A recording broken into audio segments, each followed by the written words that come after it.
98 FM, suite de l'émission Ardoise, et c'est la deuxième partie de l'émission.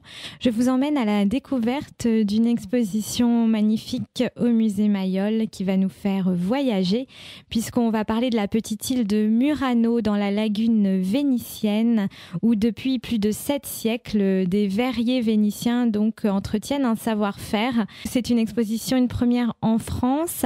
La première personne que j'ai rencontrée au sein de l'exposition, eh bien, c'est Cristina Tonini, une experte du verre, de l'histoire du verre. Elle est une des commissaires de cette exposition. Elle nous parle du verre des origines jusqu'à nos jours. On l'écoute tout de suite. Elle répond à mes questions pour IDFM Radio Enghien.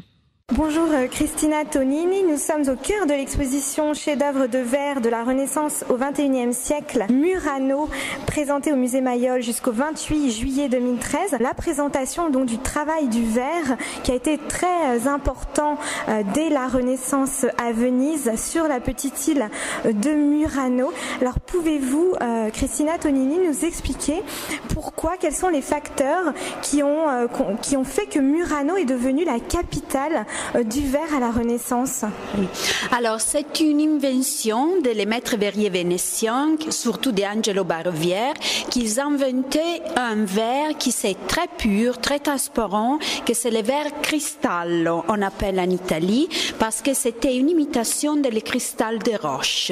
Mais les maîtres verriers, cette cristallo a beaucoup de succès près les aristocrates, près les souverains de toute l'Europe, qui vont commander beaucoup de services avec ces armoiries. Et ces services-là, ce sont des services de montres pour les dressoirs, mais sont aussi quelquefois, dans une occasion particulière, pour les banquets officiels, pour les mariages. On l'utilise pour les fruits, pour les gâteaux, pour les confiseries, comme ça. Alors c'est devenu un objet de luxe, enfin les œuvres sont devenues des objets de luxe. C'est devenu la deuxième industrie finalement la plus importante après l'industrie navale avec l'arsenal de Venise, à tel point que le savoir-faire des verriers vénitiens est devenu particulièrement précieux et protégé, et que ceux-ci n'avaient même plus le droit de quitter Venise sous peine de mort. Oui, ça c'est vrai qu'il y avait la peine de mort, mais ça c'était pas toujours appliqué parce que quelquefois les maîtres verriers ils vont retourner, mais c'est vrai que la République de Venise c'était très important comme économie pour l'île, et elle faisait de tout pour faire un stop que les verrières partent à l'étranger. Mais c'est pas possible de le faire de tout parce qu'il y avait des maîtres verriers qui allaient à Florence, près de les Médicis, et là ils faisaient beaucoup de verre. Ils ont obtenu des conditions tout à fait particulières. Ils ont la possibilité aussi économique de laisser l'île de Murano. Le verre, c'était vraiment pour montrer qu'on était riche, qu'on avait du goût.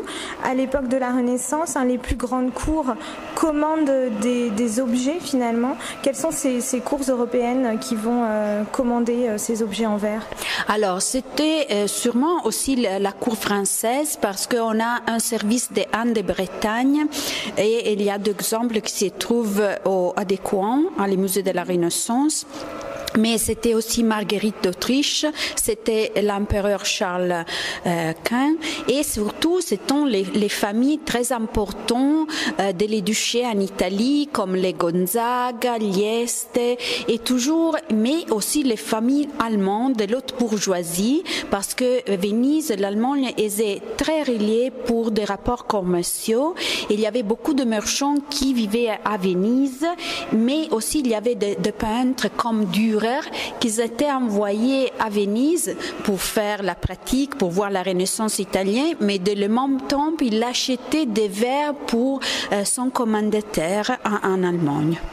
Ce qui est intéressant dans cette exposition, c'est qu'on découvre un parcours chronologique, donc du Moyen-Âge jusqu'à la Renaissance, ensuite l'époque baroque, puis le XVIIIe siècle et puis même le XXe siècle avec l'art nouveau, l'art déco, qui aussi met en valeur les objets en verre. Alors justement, quelles sont les techniques au fil des siècles qui ont été importantes et les thèmes aussi choisis par les artistes? Alors, les techniques les plus importantes, c'est sûrement la peinture sur l'émail. Et cette peinture sur l'émail, il vient de la tradition orientale du Proche-Orient, de la verrerie islamique.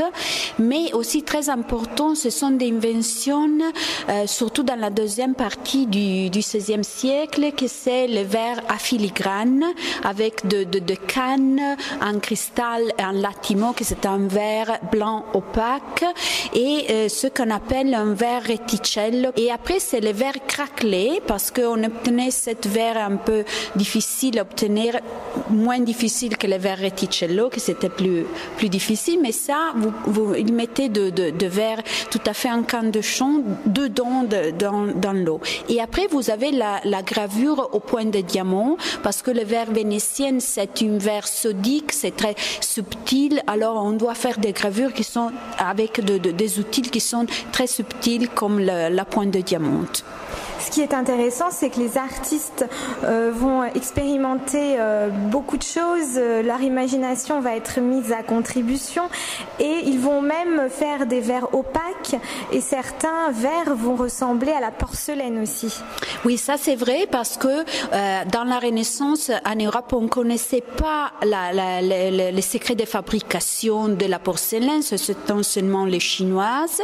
Et alors, ils faisaient des imitations, ça s'appelait la porcelaine contrefacte. Mais c'est tout à fait au XVIIIe siècle qu'aussi en Europe, à Meissen, à Venise, on avait des établissements de la porcelaine, mais tout à fait les verreries mouranaises faisant des objets qui, après, ils étaient émaillés avec des sujets contemporains comme les gravures d'après Canaletto. Aujourd'hui, les objets qu'on voit dans l'exposition viennent de collections publiques ou de collections privées. Justement, est-ce qu'on connaît des grands services en verre encore qui existent, soit dans les collections privées, soit dans les musées? Oui, il y a, je crois, la plus intéressante, c'est la collection que vous avez à Copenhague, au château de Rosenborg. Là, vous avez un cabinet de verre. Nous sommes au début du XVIIIe siècle. Alors là, vous avez toutes les techniques de le verre vénitien, et pas l'émail, mais tous les autres, vous l'avez. Et ça, c'est super parce que vous êtes dans un espace qui est assez étroite et vous avez comme des étagères et là, vous avez tous les verres. Alors, je vous conseille aussi un voyage là-bas. Et aussi à Murano, bien sûr, puisque eh bien, le savoir-faire des verriers vénitiens est quand même toujours unique. Oui, c'est tout à fait, parce que ce que vous voyez aujourd'hui comme technique, ils sont restés dans la tradition des verriers. Alors, on a toujours l'habilité aujourd'hui de faire du reticello, du verglas, de la gravure aussi, et ça va rester. Tout à fait, on a aussi des nouvelles inventions qui sont apparaître, qui ont apparaître dans la deuxième moitié du 18e siècle, 19e siècle, et après on continue aujourd'hui. C'est toute une expérimentation, tout à fait. Mais on part de la tradition, tout à fait. Merci beaucoup Cristina Tonini, qui vous êtes une des commissaires de cette exposition présentée au musée Mayol encore jusqu'au 28 juillet 2013. C'est vraiment une très belle exposition. C'est une première en France, il faut bien le dire. Voilà, donc merci beaucoup.